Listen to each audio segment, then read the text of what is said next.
It's Bigfoot Collectors Club with Bryce and Michael.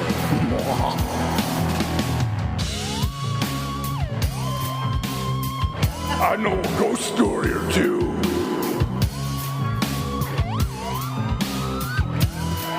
Let's do this. So stupid. I feel like he's eating something there at the end, like a Bigfoot cookie or something. I just love that Pete Gardner's take on Sasquatch is just a little mischievous. It is. Hi, guys. It's Bigfoot Collectors Club. I'm your host, Michael McMillan. With me always is your other host, Bryce Johnson. And we're just going to get into it because we got two great guests today. I do not want to keep them from your ear holes. Fresh from, well, I was going to say New Zealand, but only one of you is now fresh from New Zealand. The other's fresh from New York City. Ooh. We have from one of my all-time favorite podcasts, two very lovely gentlemen. We have from The Worst Idea of All Time, we have Tim Batt and Guy Montgomery. All right. Hey. What's up? Great to be here, guys. Thank you so much for having us. Thank you so much for being here. This is a rare delight because you guys aren't ever in California. That is, really, demonstrably untrue, Michael. No, you're never here. Tell us You've about never that. been here. A podcast about the supernatural wherein you deny what is happening in the room in front of you. Oh yeah. I have no credibility as a host for this show. Can I say as well, your intro music, that great voice that you had, it sounded like the ghost of Randy Savage. That's Pete Gardner, who's a castmate on Crazy Ex-Girlfriend, and he was our first guest, and he will be very, very pleased to hear that compliment. Oh, yeah. Time for Bigfoot. That's how, From the top buckle. Why wasn't there a Bigfoot-themed pro wrestler in the 80s? That seems... There was a Bigfoot-themed monster truck in the 80s. There should have been a Bigfoot-themed pro wrestler. what was the monster truck called? Bigfoot. Bigfoot. He was Yep. It No, was you got called Bigfoot. It was a big blue and purple, like monster truck with giant wheels, and you would go Fan to favorite. you would go to Monster Truck Rally, and it would ride over all the scrapper have cars. Fur and hair on it? No, I wish it was just called Bigfoot. Was and it always the one car, or was this kind of like a franchise? No, Just I think it's like Shamu at the whale at SeaWorld. Like they would change the cars, but it was always Bigfoot was the brand. And oh, they would change. I thought it was one car like Herbie, but it was a big truck. well, I'm sure they like upgraded it and like, you know. All I remember is when I was a kid, I was so pissed because we had a thing called Dynamite Magazine. I don't know if you guys had that in New Zealand. The Dynamite, mate. Yeah, man. It's like the super 80s thing. Jerk it to TNT and whatnot. Look at that gunpowder. We had the mag. Yeah, they're familiar. But it was a thing you would get, your teacher would hand out to you in class, and you could order books and folders and Trapper Keepers, and they didn't have a photo, but they said Bigfoot folder, and I thought they meant Bigfoot, our favorite cryptid, and I got it when the books arrived. I got it, and it was a monster truck, and I was you're pissed. I was like, I don't like this. That's great, because monster trucks... when you were describing what Bigfoot, the monster truck, did, I was like, this is so American. It's so waste. It's like, hey, we made a big car to destroy all of the pathetic loser little cars. Yeah. Some of which are probably still functional. And you wonder why Trump's our president right now. Yeah. Welcome to America. Yeah. Thank you.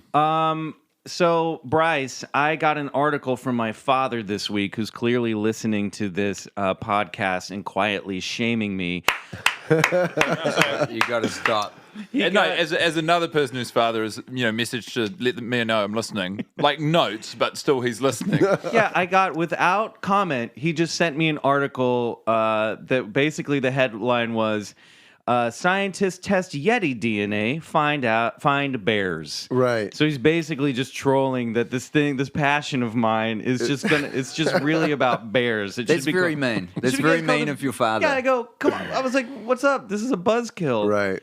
And it's supposed to be like all, since it's from the Washington Post, it's just like stamped. It's like, you're done. Everything you've ever believed. Pack up the clubhouse now. Tell your dumb friends you guys are losers. Right. Get in because here comes my proverbial Bigfoot truck to crush all of you wimps. Is that our role as guests this week, to just pack down the studio? Yeah, actually.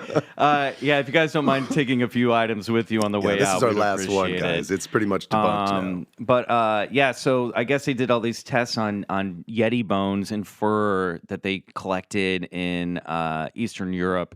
and Russia, and they just turned out to be bear fur and a dog's tooth and bones. But it's one of those articles. It's like, okay, so these samples are obviously this, but this doesn't erase all the weird stories and encounters that people have had forever. So I hate it when people send me stuff like this and they're like, see, it's just bears. And it's like, well, you haven't read all the crazy stories. That's the voice of the skeptic, isn't it? They'll send you one article and this be like, this does the entirety of UFO kingdom and encrypted. And you're just like, no, it doesn't. That doesn't just, refute the accounts of so many. It's just one little article some guy wrote. And in fact, part of the article supports cryptozoology because some of them they were supposedly surprised that they found some of these species of bears that they didn't know actually existed in those parts of the country. In 2013, National scientists had discovered what they thought was an extinct polar bear species roaming the vast north of the Tibetan mountains. So they know now that there is a polar bear up there that they thought was extinct, but so now everybody's throwing that the way to, there's your Yeti, But that to me says, guys, there's still a lot to discover out there. Sure. Finding a new polar bear that's thought to be extinct is exciting. That is exciting, especially since they're all going extinct right now. We're losing all those guys. I know. We've got to find some more. We've got a couple of pretty decent extinct species in New Zealand that I hope we find. This is exactly what I wanted to get to. You guys must have some weird stuff down there. So generally, all of the animals that are in New Zealand are a bit rubbish because they've evolved. It's kind of like the Galapagos, except all of the animals, instead of being interesting, are just shit and defenseless. It's literally what evolution does if you remove all land predators, is all of the birds lose the power of flight. Yeah. Our national emblem, the kiwi, is a flightless bird. It's like, what are you even doing? It's also, it's blind and nocturnal. Just like, what difference does it make, bird? We keep trying to save them because they're very endangered, obviously. But it's like, maybe we should just. Right. But anyway, so there's natural selection. Let it play out. Well, wow. This is the crazy thing, is this is how natural selection is played out in New Zealand, in spite of the fact, which I think what you were about to say, Tim, we used to have some of the most dope birds. We had the biggest birds, man. You guys... There was a bird called the moa, which didn't fly, but it's like a kind of a huge chicken ostrich. It's kind of like an emu. Yeah. It's larger than an emu. It was I think it's bigger than an ostrich. It grew to, from memory, they reckon they were like 2.5 meters tall, which would be a very tall basket, probably taller than nearly all basketball players. But the cool thing about the moa is that it was the food source for this even bigger bird called the Haast eagle, and it is the largest bird, I think, that's ever existed Certainly on Earth. The largest bird of prey. So the Haast eagle would live on the moa, and it would swoop down and its talons. Oh, it ate the moa? Yeah. So when the humans came to New Zealand and ate all the moa, it wiped out the Haast eagle because nothing else could sustain it because their bodies were so huge. But they reckon if Haast eagles were still alive in New Zealand, they would be a legitimate threat to babies. So, like they would just pick up human children and eat them. So two things. One, your nation's version of Planet of the Apes is actually about eagle people that have come back and destroyed the human race in the future. Birds are scary as well. They're closely related to dinosaurs, more so than alligators. They are dinosaurs. Yeah, basically. I think. No, it's the same thing. Is a chicken a dinosaur? Yeah, it is. That's My right. sister has chickens, and those look like they are like little dinosaurs running around. Why are we not promoting that as dinosaur meat? I don't know. That is a way better sales pitch. That's a way to get kids to eat their. You have nuggets. Kids, I know. dinosaur nuggets. But there are tales in the American West, Old West, of the Thunderbird. The Thunderbird is a big Native American symbol, but there are stories of these giant, like 17-foot wingspan birds. There's a story. I'm not going to be able to cite it specifically, but I think it was like in Nebraska in the 70s or 80s of a woman coming out and seeing her toddler being picked up by one of these giant birds. Oh my God. And she actually ripped him free and saved him. But there were supposedly stories of these giant birds back when like we were settling the West, they would see these giant raptors that were called the natives called thunderbirds. And there's a theory out there that some of these birds were actually pterodactyls that had survived in certain areas of the world before they'd actually all died off. You should tell your dad that. It's like, Oh yeah, it's he's like, like, if they're newly discovered polar bears, there can be leftover uncovered pterodactyls as well. You know, I would love that so much. Wouldn't that be so cool? The best. Yeah, so I think that there's possible, it's a possibility that some of these extinct species were living much longer than we knew and made their way into folklore. And I think Bigfoot is one of those. We have Gigantopithecus and some of these old primal, big, huge bipedal simians that I think maybe were still hanging around, if not today, were 200, 300, 400 years ago. And the native people just knew about it. And then eventually maybe they died off or their numbers dwindled down to what they are today. And we'll actually talk about that in the story. But I love that stuff, that some of this stuff could actually be just creatures, animals that survived extinction. The idea that I also love the idea that pterodactyls would be alive today. But I feel you guys have, the movies, right? The Jurassic Park movies. Yeah. It's a luxury afforded to the world's greatest apex predator to be like, yeah, wouldn't it be crazy if there was something that could fuck us up too? It's true. It really is it's sort of like a weird sadomasochistic fantasy. It's human privilege is what it is. We need to check it, I think. Yeah. There's actually... Apologies to any, still living pterodactyls out there. Yeah. I just want to picture cowboys shooting at pterodactyls on the prairie. There's real quickly, because this is the hometown of both Guy and I in Christchurch. There's a black panther that no one can figure out what it's doing there, or possibly if it exists, called the Canterbury cat that just stalks around. And there's a couple photos of it, and it's one of those cool things where it's like, is this something that hung around longer than it should have, or did it escape from a zoo? No one knows why it's there. It should not be there. Well, there's stories of big black cats here in the U.S. as well, and there used to be panthers that roamed all the way up through like the 1800s, and they got killed off when settlers. There's in Little House on the Prairie. There's a whole chapter about Laura Ingalls Wilder's. Tells a story about her grandfather when he was a boy. His father, when they lived in a cabin somewhere in the old Midwest, was chased by a black panther up a tree, and they had to shoot and kill it.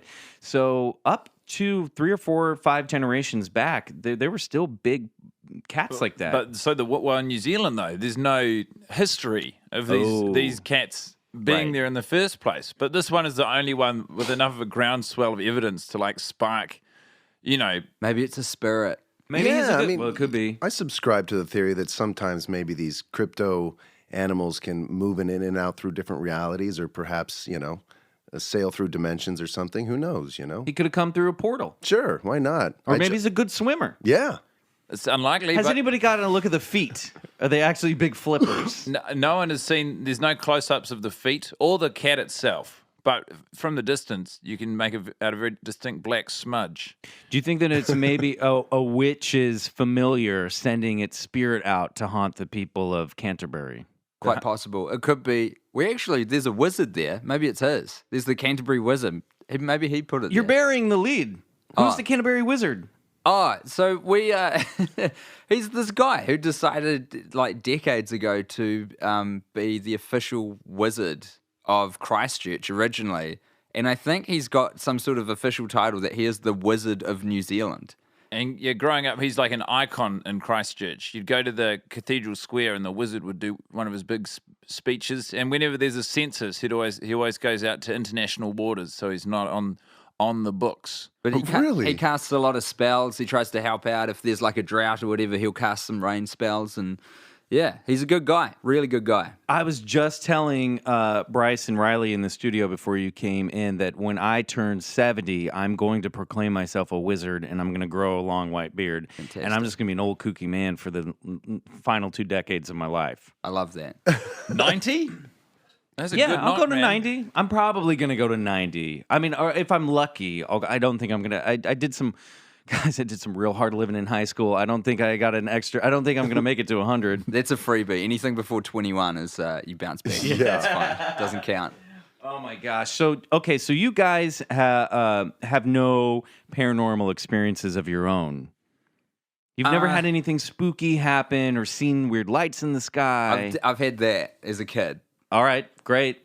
Seen Let's weird hear lights it. in the sky? In Christchurch, I think I was about 8 or 9 years old, and I was just looking out the window. And I think what I saw first off, I thought it was like a meteor shower because it was like a collection of white lights just kind of traveling through the night sky. But then they kept being there, and they kept being more and more. It was crazy. Did anybody else see that, or? I can't remember. I remember getting really freaked out. Yeah. After a while when they kept going. So I think I got up and told my mum, and she closed the curtain, which was the solution. Oh, yeah. That's a good fix. I mean, it is the quickest fix, really. Just In a don't look way. at it. But in some ways a great metaphor, you know? Yeah, no. Really? Yeah, we got to pull back that. That's what we're trying to do. We're trying to pull the curtain back open. There you go. I was reading about another case of a UFO in and around Topanga Canyon, and these two had gotten out their car to literally watch this saucer-like light move about the sky. And their friends in the back seat would see it, but they just wouldn't admit to it. They'd just be like, I don't know what that is. Oh, it's so creepy, right? I know, weird. So what were you doing? And so they just wouldn't look at it. They wouldn't get out of the car. They wouldn't acknowledge it. But they'd be just like, what is that? They kept saying that, right? It's like, so you're either gonna look at something or Yeah. you're not, you know? Yeah. Pick a side. Right, You pick a don't, you don't side. get to not check it out and just dismiss it. You can go, that's a helicopter. That's Right. fine. And then you can argue about it. But you can't just be like, Yeah. Yeah. yeah. Guy, nothing? You got nothing? I've been racking since I've known we were appearing. I've been trying to think of anything, but if I was to say anything, it will be manufactured. It's not paranormal, but I was convinced that when I'd flush the toilet, that snakes would come out, and so I'd run from the toilet. If I could get on top of the bed before the toilet finished, because the toilet was next to my room, before the toilet finished flushing, then the snakes weren't allowed to come at me. But and I was convinced, you know. Well, I mean, you did grow up with a wizard in your hometown. Who could have done that? Well, I guess He had the magic. he's a benevolent wizard. Exactly. Yeah, but you know, if there's one good wizard, there's always one bad wizard. There's a shadow wizard that you do not know about. Right. yeah, Maybe well, it's the cat. It could well be. That's freaky. I think I actually scared Tim. Yeah, you did a little bit. But New Zealand's not without its UFO incidents, though. Do Oh, you I'm guys know about sure. any of those? I haven't. There's actually, and I know this is not New Zealand, but it's a neighbor of New Zealand. There's a great documentary on Netflix right now called Australian Skies that shows a bunch of great footage. And I was actually going to ask you guys if you guys had as much activity down there. Australia, I think, would be better suited to a show like you know, Australia is like America in that you go into the middle and there's just, you know, nothing but sky and dirt for a while. No light pollution. But we did have an incident that was caught up by a film crew, a news film crew in 1979, I think it was, called the Kaikoura Lights. Oh, which is the name interesting. of the place where it is. And it was, I think it was a film crew, like a news film crew were in an aeroplane to cover something else, and then they followed these lights for quite a while, and there's very good footage of it. Yeah, they took a news reporter up there, right? He shot his Exactly. camera out the window. I Yeah. mean, and reported live on it too, right? And they So- got pretty good footage of it, didn't they? I think you can I think the footage is out there. You could probably see it on YouTube, but they've followed it for a long time, and there's never been, I think, Yeah, I a remember that satisfying story. official account. Were there ever any alien encounters associated with the lights, like weird creatures or Not that I've close heard. encounters? Not that I've heard. But we've got a lot of people we dismiss out of hand in New Zealand, so very dismissive people. No, but I remember You hearing guys, something you about just walk that. down the walk down the street, you just see everybody closing the curtains as you walk by. That's how we deal with it. No, I remember what I loved about this case was the light was in the sky. The newsman called the reporter. They changed the subject of the story or something like that. I might be, but then they actually chased the UFO and made it part of the news story. Wow. They were recording apparently background of. I have to confess, I'm Googling it now. No, that's fine. It I'm going to do a story on that. Sounds great. happened on the 30th of December 1978, and it was a film crew from Hey, can Australia. I just say, Yes. from memory, 1979 is a pull. I mean, you were so close. Dude, that's Thanks. amazing. That's 2 days Not off. bad. Recorded background film for a network show of interviews about sightings. Okay. For many minutes at a time. Is this okay for me to just Yeah, no, read please. this? Yeah. Okay. I'll do a better You're in the job of clubhouse. rest. No, Man, you're no. a guest in our clubhouse. That's right. If you got it, take the lead here. For many minutes at a time on the flight to Christchurch, unidentified lights were observed by 5 people on the flight deck and were also tracked by Wellington air traffic controllers and filmed in colour by the TV crew. Yeah. One object reportedly followed the aircraft until almost landing. The cargo plane then took off again with the television crew still on board, heading for Blenheim. When the aircraft reached about 2,000 feet, it encountered a gigantic lighted orb, which fell into station off the wingtip and trekked along the cargo ship for almost a quarter of an hour. While being filmed, watched, tracked on the aircraft radar, and described on a tape recording made by the TV film crew. That's incredible. That's got to be one of the most well-documented live encounters. 15 minutes. Think about that. That's what also is something I remember. Just how long that was. I mean, putting your camera on something like that. That's incredible. Yeah. These are pilots too, so they know what the plane lights are. And, Exactly. these are all. I love when you get like testimony like that from like radar locks and like towers and pilots and just that's great stuff. I mean, how can you I often say there's so many skeptics, but if you're a skeptic, you really haven't just looked into the evidence. I mean, because there's a treasure trove of like evidence just like that would like might put you on the fence about something like that. Yeah, Dad. Ball lightning gets caught sometimes as being a UFO, right? Ball lightning when it's in the sky, but that doesn't come up on radar, right? No, but then It's not a also, physical... but also that's something that you can look at and go, "That's ball lightning." Yeah. Right. It doesn't like moves, change speeds, come to a stop, move again. Yeah. It doesn't do that kind of stuff. Okay, we got to take a quick break, and when we come back, we're gonna have our high strangeness story of the week. Yeah.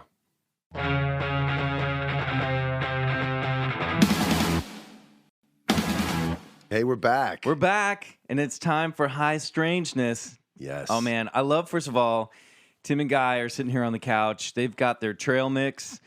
Guy's wearing his like camper outfit. I feel like I've got like 2 of my little Boy Scouts here that I'm about to tell a story to. Up in the clubhouse. Okay, so this story is a very famous Bigfoot encounter story. Cool. And it's one of the original stories. This OG. is one that I heard as a kid, and I think actually I think my sister had a book of Bigfoot stories, and I remember her telling me the story and looking at the illustrations of the book. This is the story of Albert Ostman, Bigfoot captive. Yeah. So. Awesome. Captive. Yeah. Oh, yeah. Yes, this story's going to be great. Dude, get ready. So, first of all, the story actually took place in 1924 near Tobla Inlet in British Columbia.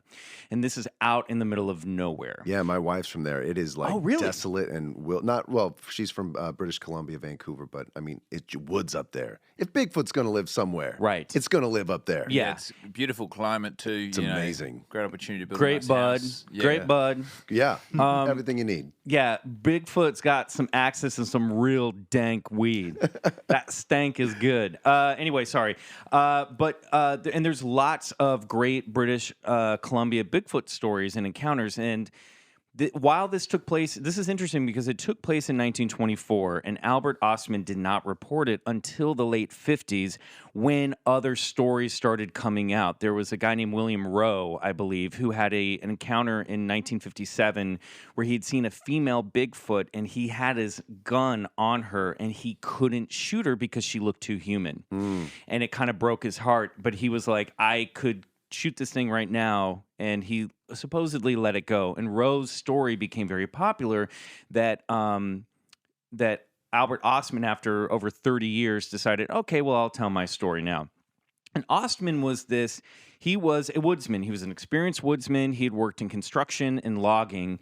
And in spring or summer of 1924, he decided to take a vacation from doing logging work and construction work. And his idea of a vacation was to take a steamer out to Lund, British Columbia, and then hike into the woods to search for a rumored abandoned gold mine. So he was doing prospecting work. And when he got to Lund, he hired what he named an old Indian guide to take him out into the woods to the area in the inlet where the gold mine was said to exist. And while they were setting up camp, and the native guide had supper with him, he told him, he said, hey, so just so you know, there are the wild hairy men live out here that we call Sasquatch. And Albert had not heard of the Sasquatch before, and he was like, listen, there may or may not be giants, but if there were, they don't exist anymore, and I ain't afraid of them. And the guide said, well, their numbers may have dwindled, but they do exist out here, and you just need to know that. And he was like, whatever. Right. So he spent the Indian guide left, and Albert set up camp, and he spent a couple days just prospecting and looking for this mine and getting deeper and deeper into the woods and not finding the mine and just kind of hunting. And he's got gear with him. He's carrying everything on his back. He's got his tent. He's got his tack. He's got his snuff. He's got his rifle. He's got like a 30 gauge rifle. He's got pots and pans. He's a survivalist. This dude knows what he's doing in the woods. And it's great when you hear the story because you can read his own accounting of the story, and it's very charming. And he has so many small details that he remembers. And so his mind seems very, very, very sharp. So after a couple days of hiking and looking for trails, he's like, I can't find anything. He found a ideal campsite, and he sets up camp. And after the first night, he wakes up. This is like day 3 on his trip. He looks around and he realizes that something's been rummaging around in his campsite. And he's excited because he's hoping it's a porcupine, because apparently Albert liked porky stew. And so he said, well, I got a critter hanging around here. I'll catch him and I'll make a nice stew. Sure, a little porcupine stew. Right. So the next night, and he said that he was a very heavy sleeper. So it didn't surprise him that something had come into camp and rummaged around and not woken him up. The second morning in this campsite, he wakes up and his bag that he had hung on a pole to keep away from animals had been dumped out. It was as if somebody had just tipped it over and dumped it out, and then rehung the empty bag back on the pole. And he goes, well, a porcupine didn't do that. And he goes, it wouldn't be a bear because bears really trash the entire campsite.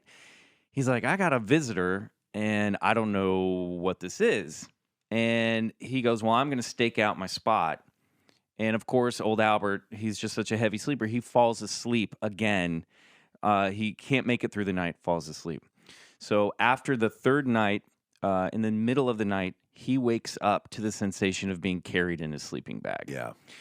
And he can hear, he's old school. He zips himself all the way up in the sleeping bag, and he's got some supplies in there that he doesn't want taken, and he's got his rifle in there as well. Sure. But he feels himself, he said he woke up and for a second couldn't remember where he was.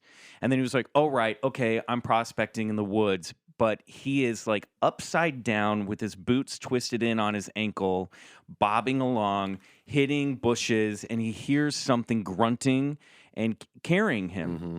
So he says that this goes on, this abduction and this travel going, he's like, okay, I can tell we're going up a mountain, now we're going down a mountain, now we're traveling this. Right, he clocked it. And he said this went on for almost 3 hours. Until finally, he was, after being dragged, carried, flipped around, flumped down on the ground. He pops his head out of his sleeping bag, and it's he later checked his watch. It was about 4:45 in the morning, and the sun is just starting to creep over the mountains. And he looks around, and he's surrounded by a family of 4 giant hairy beasts. And he immediately goes, well, these must be the hairy wild men that this guy was telling me about. He said it was a family of 4. There was a male patriarch, there was a female, and there were 2 juveniles. That one was a boy and one was a girl. Much like my family. I mean, that's just like many families same out there. specifics, you know? And there was a little Bigfoot garage and a giant Bigfoot truck parked out front. And he had been brought to a clearing that was surrounded by mountains and rock wall. And there was it was about 8 to 10 acres wide. There was a natural spring there.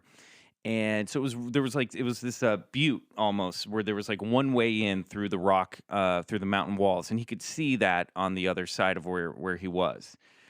But he said that these creatures were chattering to one another, and it was like Big Papa was like, look what I found, look what I brought home. And he said he could tell that the female was annoyed and distressed that he Typical. was there. Oh my God. Yeah. Oh yeah. Guys, if you haven't figured out, we're the most misogynistic podcast out there. Bitches be crazy. And then he said the juveniles were really scared of him. Well, he ends up staying. He tries to get away and head towards the exit, and the big guy pushes him back and he said he spoke the word soka soka. And they had this like little language he would pick up on these little words. And he goes, okay, well, they don't seem to want to hurt me or kill me. He almost got the sense that they were like, you're the pet now. So he spent, according to Albert Ostman, he spent almost 6 days with this family of Sasquatch. Mm-hmm. And he got to the point where the youngest, the male, started to get a little brave and come around him. And he was very curious about what items he had in his backpack, and he showed like the little ones how to like make dippers and dip them into the spring and drink out of cups, and they loved that. And he said that he found he was trying to mostly keep his distance from them, but they would occasionally a few times a day come and greet him, and the male and female would go. Sometimes one of them would always go off to hunt and bring stuff back, but he was never allowed. Whichever was the adult there at the time would always block his escape. Of course, this is obviously a bit of an outlandish story, but there's some really cool details in it. And one of them is that the female would bring this grass that he said had these really sweet roots that they like to suck on and eat, and they offered it to him, and he was like, oh, it's a very satisfying, sweet taste to it. Mm-hmm. And he started to theorize that this wasn't their home, but they might be a nomadic tribe, and they'd come to this valley during this time of year because that grass was growing, and it was something that they basically were a migration species that would go to wherever the food that they wanted at the time. And they would sleep on like blankets that he said were moss and grass that had sort of been weaved together, so that they had some sort of intelligence to constructing items for themselves. Nest. Yeah, and that the kids were very playful. And this part of the story is where I tend to question it a little bit. But he says that the boy, I know, up till this point, it's very solid. But he said what's coming? He said that the juvenile had a trick where he liked to play. He would hike up his feet in his hands and sit on his butt, and he'd bounce around on his butt. Right. And that was like his fun little move. Like a dog wiping its butt after it takes a crap? No, but he says he would bounce. Oh, right. Bounce around. He said sometimes up to 20 feet. So this is where I start to go, wait a minute. Sometimes up to 20 feet? Yeah, sometimes up to 20 feet. How big is the little Bigfoot relative to They were, okay, so the male patriarch, he was over 8 feet tall. The female was over 7 feet tall. And then the juveniles were like 5 to 6 feet. And he reckoned they were probably comparable to teenagers. Mm-hmm. Teenage, he doesn't know what their actual lifespan or age was. So eventually, he said this about his. This is the story about the bouncing around. He said about the family. This is Albert's quote. When they were not looking for food, the old man and the old lady were resting, but the boy and the girl were always climbing something or some other exercise. A favorite position was to take hold of his feet with his hands and balance on his rump, then bounce forward. The idea seems to be to see how far he could go without his feet or hands touching the ground. Sometimes he made 20 feet. Okay, well, it's not like she's saying 20 feet jumping in the air. Maybe 20 feet going forward or like down the mountain. This is a very fun game. It's a very tall. This is when it starts to feel a bit like a tall tale to me. 20 feet is very far. Yeah, right. But you're kids. You got to do something. I mean, who's not to you're say? You're a Bigfoot in the woods. You're boring. You're with your family all the time. You got to come up with some tricks, and those glutes are strong. Yeah, totally. So the male juvenile was very interested in Albert's snuff, and he tried to eat it, and that's when. And for those of you out there, the snuff is like a loose leaf tobacco you put in your lip, Right. And he tried to eat it, and Albert stopped him from eating it, knowing that he was going to get sick.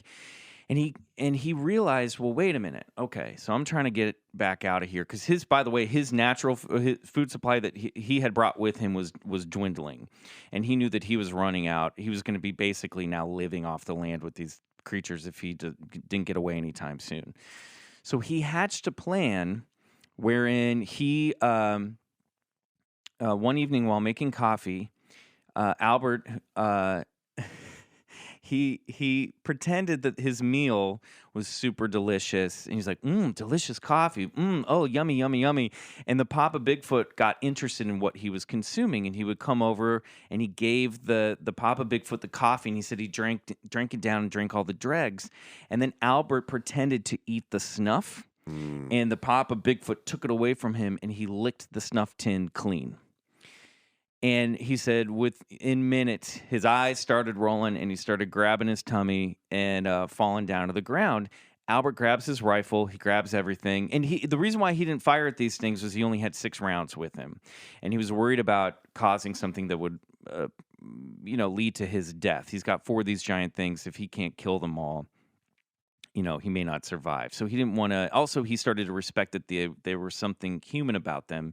And he felt like killing them would actually be tantamount to murder. But he thought, well, if I feed him and he gets sick and he dies and I get away, it's his fault for eating the snuff. That's how he justified it. He literally says this. So while the Bigfoot is getting sick to his stomach, he grabs his stuff and he starts making his way to the exit. And the female, the mama, she tried to stop him and he fired his gun into the air. He shot off 2 rounds and it scared her off. So he takes off and he spends the next 2 days wandering through the wilderness trying to figure out where he is. And he finally came along a logging camp and found men there. And he told them that he had been lost in the woods for a week. But he didn't tell them about the Sasquatch because it was 1924. And he was like, if they saw me coming out of the woods and saying I was lost and I had been kidnapped by a family of giant hairy dudes, right? They're going to think I'm a respectable man. Yeah, he's like, I'm going to be crazy. Yeah, exactly. Exactly. So it wasn't until 1957 when Bigfoot stories were starting to emerge and the William Rowe incident happened that and that was on Mica Mountain in Alberta, Canada, when Albert finally decided to tell a story to a Canadian reporter by the name of John Green.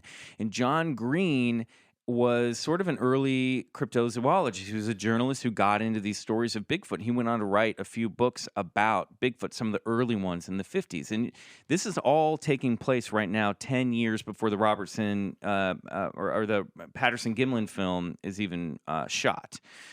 And so Green interviewed him, and on August 20th, 1957, a police magistrate by the name of A.M. Naismith wrote an affidavit after investigating Ostman's story after it was published. And the police magistrate said of Ostman, he said, I found Mr. Ostman to be a man of 64 years of age, in full possession of his mental faculties, of pleasant manner, and with a good sense of humor. I questioned Mr. Ostman thoroughly in reference to the story given by Mr. Green. I cross-examined him and used every means to endeavor to find a flaw in either his personality or his story, but could not find either. Wouldn't that be great if that written testimony was available between the cop and Albert Ostman? It's there. That's the quote. Oh, right. Yeah. This is the affidavit that. No, I mean it's like his questioning testimony. Oh, right. What the interview actually was. Interview. And then Ostman then swore under oath that the story was true and stood by the tall tale until he died in 1975. So he actually reported there's some sort of Canadian law that if you make a you testify and you make a statement, it's actually illegal if it turns out to be a lie. And yeah, he's stuck to it his whole life. Here is a picture of the old guy, and we'll put this stuff up on Instagram and Facebook.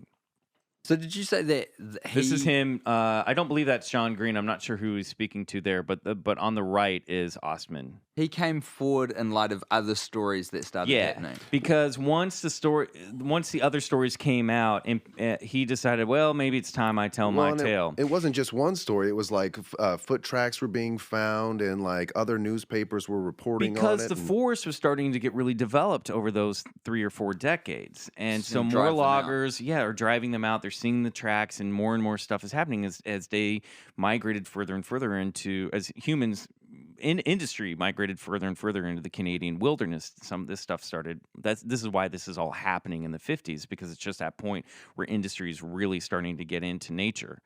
But yeah, I mean, there's obviously, it's a tough story to swallow, but it's fascinating because it is one of the earliest encounter stories that we know of. And Lauren Coleman, who's a famous cryptozoologist, he's revisited this story a bunch of times, and he says that when you get into the details of how he describes the creatures, it's very consistent with later eyewitness stuff and coming from a time where he had no references in pop culture. And that's why it's a really fascinating story, is that he had no references in pop culture at the time of what these things looked like, how they behaved, but it's an early account that was then very consistent with a lot of the Bigfoot mythology that came later. So that's Albert Ostman's. Such a great story. Yeah, That is a fantastic story. So when we come back, we're going to ask you guys, what the hell was that? Yeah.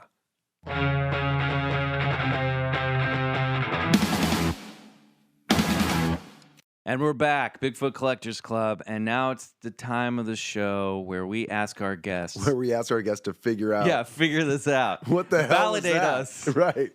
What the hell was that, guys? What do you think? What's your take? What's your hot take? It was a great story, first and foremost. Thank you, and boys. well told. Thank you, boys. Agreed. Well, it's interesting because there's kind of, I guess, the big early difficulty is the fact that there was such a long amount of time between when it happened and when he reported it. Yep. So was it 20 years? Yep. Between the two? But I'll just say this without getting too creepy. We're experiencing a time in our culture where stories stay hidden for a long time until people feel more comfortable about talking them. So, I would love to know a bit more about this dude, and like his family, yeah. stuff like Did that. he have he mustn't have had a family. It didn't seem that none of the stories I read talked about who he was married or if he had kids or not. If he was out there doing prospecting, Yeah, in the I middle think of the this forest, dude he was an probably- old school loner. Yeah. I mean, he really seems like a mountain man type. Yeah. And you see the photos of him as an old man, he just looks like an old Well, and I just want timer. to preface this too. A lot of these like mountaineers and these extreme loggers, their word is their bond. So when they come out of these forests and they say things, it means something. You know what I mean? These aren't guys that you come home from logging like a week's and you just make stuff up. You know? Yeah. No, but their livelihood would depend. Like it would It be a absolutely conflicting would. experience for him because if he's like, hey, if he raises up what he's just seen, Yeah. and everyone's like, oh, we'll kill him. Well, and in UFO circles too, a lot of abduction stories don't come out until like years later or in regressive hypnotherapy. So, I mean, it sort of makes sense. But yeah, it is an interesting fact. You that have he would, to. I mean, I think the time thing is interesting, but I justify it as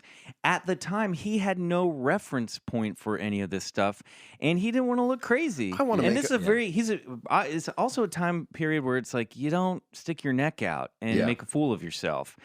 Yeah, I would like to know. I don't know if there are any accounts of what his physical appearance was when he emerged upon his fellow woodsmen. Right, because right, it's right. like the passage of time is one of the hardest. Especially if you're without faculty to tell what's happening. Everyone was Right. doing it rough at that time, though. Yeah. But so You're saying during the week that he spent alone or yeah, kidnapped, like and found the loggers. I'd came out of like the to know woods. how haggard he emerged from. And so I might have missed this detail in the story, but the sort of tour guide who wandered with him into the woods. When did he? Oh, that's a good question. back? So he was there for like the first night, and he headed back. And he had told the plan was Ostman was supposed to be out there for 3 weeks, and so the guide was like, "I'll come back in 3 weeks. Okay. Meet up here in 3 weeks, and I'll come back and bring So you it back wasn't to like town." I'm not sticking around. This is freaky stuff. It No, was like, he was just his job was just to get Yeah. him into the inlet and sort of like there might be some trails around here. This is kind of where it said to be. Go prospect. Go on. I'm not into it wasn't his Yeah. job to stick around. It was just to get him from Lund to the campsite. Yeah, well, what I love about it too is kind of the basic elements are there. Like a lot of these kind of Bigfoot incidences like occur with something messing up the camp at first. One of my favorite stories is told by an ex-president, Theodore Roosevelt, and he had a hunting book. that he wrote. He was an avid outdoorsman. And this story's from like 1894. That's right. And they believe he might have pseudonymed this story. They think it might have been actually his account, but he told of a character named Bowman who had made camp with a friend. And that night when they set the traps, when they came back from those tramps, just like you said, their camp was messed with and things were like, obviously like, things were strewn about. And they were thinking something must have messed with this. And anyway, that account goes on to say that they see this large, creature, this wild, hairy man.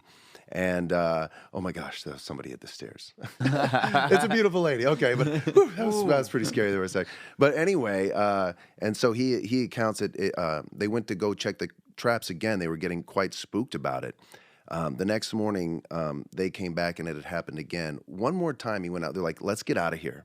So his friends went to collect the traps. When he came back, his friend was dead on the campsite. On the campsite, he had been thrown around against the trees. Yep, I've got it right here in a book. When he returned, he found his friend dead with 4 fang marks on his throat and a broken neck. Yeah.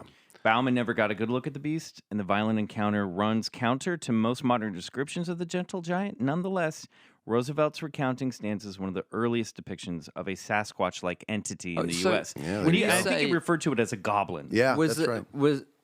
Sounds like was this a fictional story that he wrote? No, based on his experience, there or is this no. was like an account this of is a something that happened? hunter's guide, and Yeah. there are no fictional stories in that hunter's guide. Yeah, right, These so are this is all someone's tales of his story. hunting expeditions. And Roosevelt loved it so much that he put it in his That's book right. about hunting. Right. It's the only right. story in there that sticks out. And also just as like, in these old Native American these accounts of like what animals they have, they also list like the Sasquatch, but there's no other like mythological creatures in these like accounts. No, it's not like there's unicorns in Right, there or right. a manticore or anything.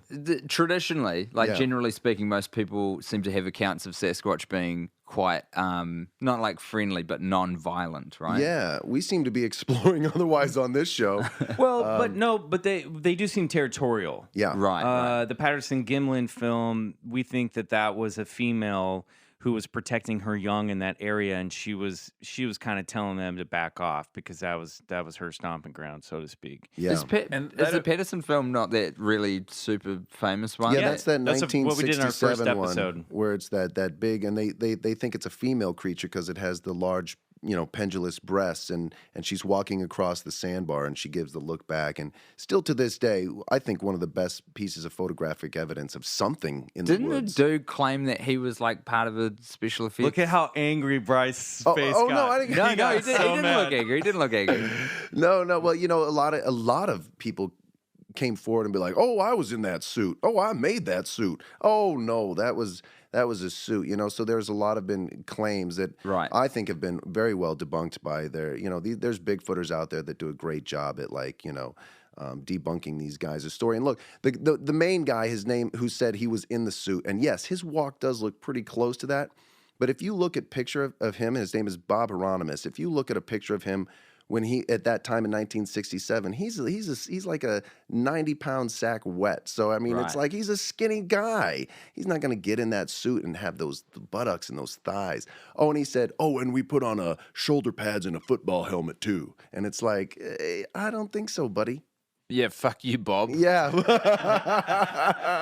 exactly. Guy, what do you think? Do you believe the story? Or do you think it's a tall tale? I don't think that I'm a skeptic. I'm open to everything existing. But that was in terms of again, as I said, when I was racking my brains for any sort of paranormal or experiences or such, I was sort of coming up empty. But that was by virtue of storytelling, the most immersed and sort of, convinced by the notion that this could have happened. I've been for a while. I mean, I just don't quite understand the big. What is the intended purpose of Bigfoot drag? If they're just going to bring him back and sort of treat, I guess, as you said, treat him like a pet, but that they seem in other accounts and stories to be very reclusive and sort of quite shy with regards to being seen and hang out with people. So what would prompt one to completely flip the playbook? It's a great question. I mean, maybe it was that. Maybe that pop of Bigfoot, if we're just going down that thread was like, man, I want to see what one of these things is. If he had watched him for a couple of nights as well, like the return Yeah. to camp to keep mucking around with his food and everything, Yeah. maybe he got sort of more and more comfortable and thought that the thing was really Well, vulnerable. Well, and let me so- just and let me just also- also say, Native Americans have lore and mythology of people being taken from there and never coming back. So this isn't like out of like left field as far as indigenous peoples goes. I mean, they state things of big hairy creatures take their kids and they never return.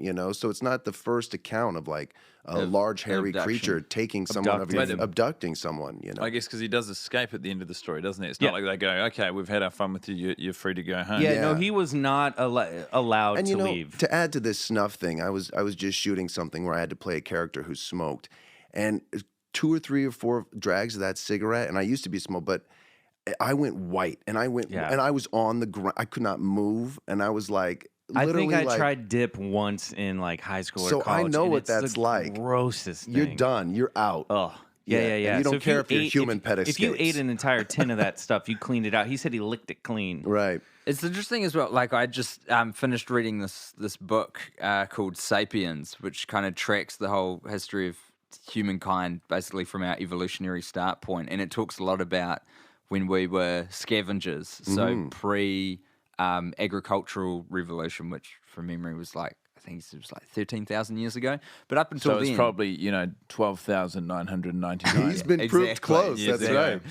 right. but we would roll around everywhere and just go wherever the food source was. But before we kind of got wheat and domesticated wheat and then started protecting the fields and built our whole culture around wheat, we could eat anything. Yeah. And like, so I'm interested about that kind of like the physiology of these Sasquatch creatures being out there. Do you reckon they've got like way more iron stomachs than we have? yeah, they have. I was at Are the they zoo. carnivorous? I was at the zoo the other day, and when you look at the forearms on a gorilla, they are 8 times the strength of a human being. You know what I mean? And Speak for yourself. And they eat a lot of vegetation. They're omnivores. Yeah. They eat a lot of plants, berries. They forage for, small woodland creatures. I mean, they'll eat anything, and they can eat anything. So, I mean, I have no problem with thinking how boy. family Bigfoot could survive off the forest in British Columbia. But then getting taken down by some snuff. yeah, some man-made tobacco. This does yeah.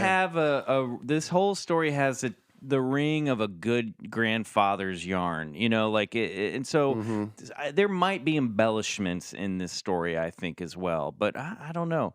Unfortunately, we're running out of time. We got to come back real quick with our collector segment. We'll be right back.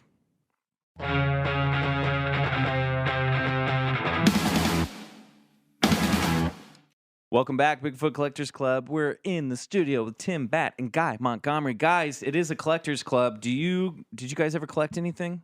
I was big on, I was a real completionist when I was a younger boy for collecting when you'd buy chips. You call them chips? Yeah, Yeah. like potato chip. Yeah, but not hot. No, not a French fry. No. And I do wish you had collected French fries because that would have probably been a better story. I don't think I'd get to be in the room if I had been collecting French fries. I don't think I'd make it out of New Zealand. But no, in the crisps packets, there was this really amazing series called Odd Bods. I've heard about this. And Have you? Yeah, That's yeah. incredible. Yeah, Oddbods are like these sort of crazy alien-style characters who would Little and that- miniatures, and right? they'd have, or no, they'd be it'd be a card like maybe It's like a collector's card. that size yeah. there, and there'd be some of them had funny names. One of them was called I think IP Freely. Yeah. and that was that's a good I laugh. think they talk about these in the Garbage Pail Kids documentary about the art from the Garbage Pail Kids series. That's where I've heard I about used to this. That love would make those. sense. It's very much in that world of the kind of bubblegum sticker stuff. Yeah. But so and some of them. These were real capital on the playground. Oh my and- god, they were like cigarettes in prison. Right, They really right. were. And for some of kids. them would have the ones that you really wanted would be hot, and they'd have a little patch on it where you'd rub it, and you heating it up would like reveal an Easter egg, yeah. an that's extra cool. A detail little on the card. hologram, like the Yeah. Transformers toy. Yes. But so Yes. this was a promotion that a chip company ran where you'd have to buy like a 12-pack of little bags of chips that you'd put in the school lunches. You know, and you'd- today you probably get a fucking fake tattoo. You know, Yeah. fuck that, man. Yeah, and the tattoos, it's pretty Like a little, borderline. yeah, It's right. just a star God. with no personality. But, if over the course of, I think, one full year on the playground through sort of, scrimping and bartering and whatnot, I got the whole set of odd bods there's a folder, a collector's folder where you'd keep them all. And Do it you was, still have it? No. So, my memory fails me, but I'm pretty confident a guy whose name, should I say his name, who I think it was? He might be Yeah, a grown do up with it. a life You now. name and shame him. I might be lying though, but his name was fucking Andrew. What did Andrew do? I'm so He sure he stole took the them, didn't folder, he? yeah, but Payback time, Andrew. What a Allegedly. Right. that didn't bury my desire to collect. But I was like, that's like a year's work. Just You know what's so Wow. like you spent a year building capital amongst friends. Yeah. And then it just Big one man on guy the block. takes you down. One guy takes you down behind your back. But it was. I remember, like I was collecting little figurines of like the rugby union players. I've got a bunch of those back home still. I got quite a lot of my older little toys. In New Zealand, it's harder, I think, especially in the world of toys and whatnot, to truly, wind up with a serious collection by comparison to America, where it's like you'd see in TV shows and movies, all the kids' bedrooms, you'd be like, I want to be in that room. Right. I doubt they've got snakes in the toilet next to that bedroom. We got less stuff. I'm saying there, there's don't we? only so much you could do. Tim, what about you? Um, You're a simple boy with simple I pleasures. am a simple boy. Yeah, this is just kind of fresh in my mind. You don't 'cause seem like somebody who gets carried away with stuff. I think I do, and that's why I have to run in the opposite Got it. direction because I know that I have a Self-policing. predilection for that. Yeah, this is like why I don't play computer games so much anymore. Because I if I find one that really gets me, I'm like, that is, a real over. blow to productivity and personal relationships. I can tell you. But the one thing that I was thinking about was I was kind of a weird teenager. Like I had a set of. I've always been a fan of weird technology, of either that didn't quite work or someone doing something completely different to Yeah. everyone else. So, mini discs was like a thing that I really I got fucked into with mini discs as a too. kid. Mini discs Oh, were dude, what a mistake. Got it, pretty boys. great. Yeah. What is a mini disc? And So- I think I should know, but I don't. There were these things that I think Sony was really the big corporation that developed the original idea, but then a whole bunch of people jumped in, and Panasonic were making them, and heaps of different audio companies, consumer electronics companies. They were like tiny CDs, right? They were, and they were in a square case, Yeah, and inside I the used square to draw case the was coolest pictures and on the label. It was and all stuff. part of it. It was Yeah. very like it was kind of a cassette culture sort of a thing because it was like this cartridge physical thing you could yeah. hold in your hand. And I But had a it folder was- for those too. For what? For my mini discs. I had a little zip case that I put That's all my mini dope. discs in. They were so the device itself, and I think I owned over my teenage years about 6 different units because they would get upgraded with slightly better features, or I would break one or lose one or whatever. But I spent so much money getting new ones. But they were really, really cool, and they came out just before iPods did. Yep. And then MP3s destroyed it. MP3s did destroy it, but it was mainly Sony's fault for that because they insisted that you use this software which transferred the audio tracks from a normal format like MP3 to Right. whatever the mini Gotta disc needed. share. And it was like a copy protection thing, which Sony's always done a very heavy-handed job. Riley, with. did you get into mini discs? It- Yeah, thumbs up. sound Or engineer fucked with silent them. hero. That software though, it was called Sonic Stage, and I'll never forget it because I think I broke 3 separate family computers because it was the most garbage piece of software, and it fucking tanked a whole technology because Sony learnt the lesson. So then the iPod comes out, gets hugely successful, and then Sony's like, oh yeah, you can put MP3s on there now. Everyone's like, we've fucking moved on. We're like, out. But I had a whole bunch of them, and the music that I would predominantly listen to was 8-bit music, which is people who would hack Game Boys and Super Yeah. Nintendos and use the original chips to get like the authentic sound and program songs using Oh, that's really cool. that technology that's in the hardware. I used to fuck with that in a big way. Really? Yeah. Do you have your Amazing. greatest hits album? There was a phenomenal website called 8bitpeoples.org, and this was like kind of not the first days of the internet, but earlier times for the internet for sure. And there was just like a great forum of dedicated people there, and they would always, the whole culture as well meant that everything was shared for free. Like you would never have to pay for or pirate an 8-bit album, because the whole thing was about like repurposing old technology and just getting your art out there. Cool. So mini Those discs, days are done, dude. collected them, and 8-bit music back Awesome. in the day. Well, I have something that I want to share with you guys today, and I know we're running long, but it's been such a pleasure to have you boys It here. has. You're good boys. We love you, Thank boys. you. You're good boys too. It's been so wonderful being Oh, here. nice. So I don't know if you know about the jackalope. Come on. This is a stuffed jackalope head that my sister gave me for Christmas a couple years ago. This was made in South Dakota. And the jackalope is a mythological This is why your father is laughing. creature. Oh, my dad loved the jackalope. Oh, I bet. But this is a rabbit with antler heads, and it was sort of like It was huge. Yeah, it was huge. It was like a thing that started happening in the 50s, 40s, 50s. It was just a little taxidermy trick, and then it became so popular. The jackalope became so popular. I think at one point they were talking, like in South Dakota, about making it the state mythological animal.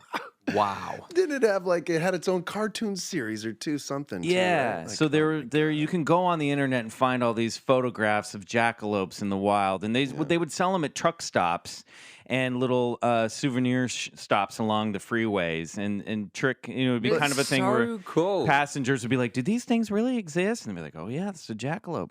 This is why everybody's so confused. I know, exactly. Before we go, boys, where can we find you? And do you have anything to plug? This is coming out in a couple weeks, so this is mid-December. Right. First of all, I'd say thank you so much for the jackalope. No, you're not keeping that. Yeah, thanks, man. No, wait. awesome, Mike. Okay, I you Can't can wait have to it. take You that can back have to it. New That's Zealand. really cool.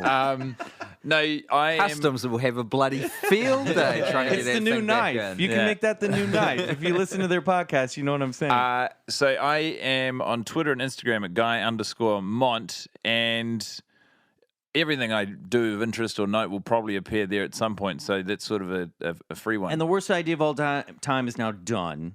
That's right. But so you guys are still going to find Well, it's broader done. horizons. It's done in it's its current done-ish. form. Yeah. Okay. There's stuff that'll go up on the stream from us. Okay, good. Is Friend Zone, you guys going to keep doing the Friend Zone episodes? I think so. Good. We're 'Cause bad at we need planning. you. Well, that's fine.